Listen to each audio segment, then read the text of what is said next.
Magandang umaga po sa ating lahat. Narito po ang ating weather update.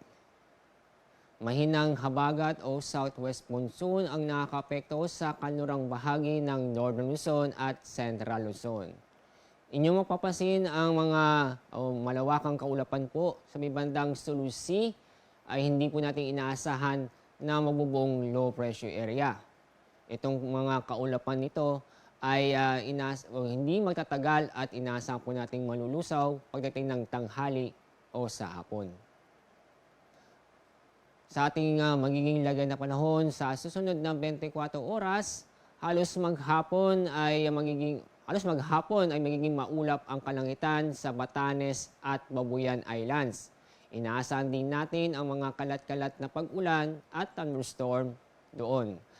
Sa lalabing bahagi po ng Luzon at ganoon din po sa Visayas at Mindanao ay magiging maganda at maliwas sa panahon, maaraw, pero may chance pa rin po ang mga isolated na mga pag-ulan dulot ng thunderstorm. Dahil sa mainit na panahon ngayong araw, mataas po ang temperaturang magtatala sa Metro Manila na aabot ng 33 degrees Celsius. 33 degrees Celsius din ang inaasahan po natin sa Tuguegarao. Bahagyang mas mataas naman sa Legazpi na aabot ng 34 degrees Celsius. Dako tayo sa Visayas at Mindanao.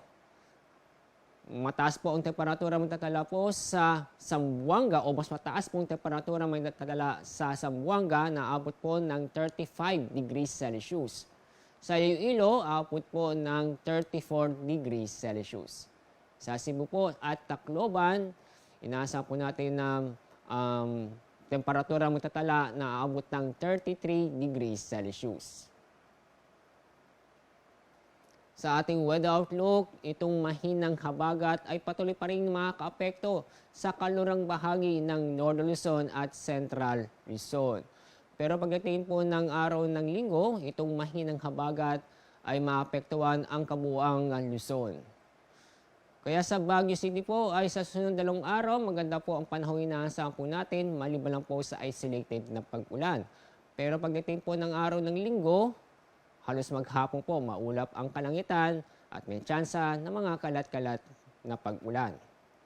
Sa Metro Manila, inyo makikita sa susunod na 3 araw bukod sa magandang panahon, mainit na panahon inaasahan po natin sa mga araw nito.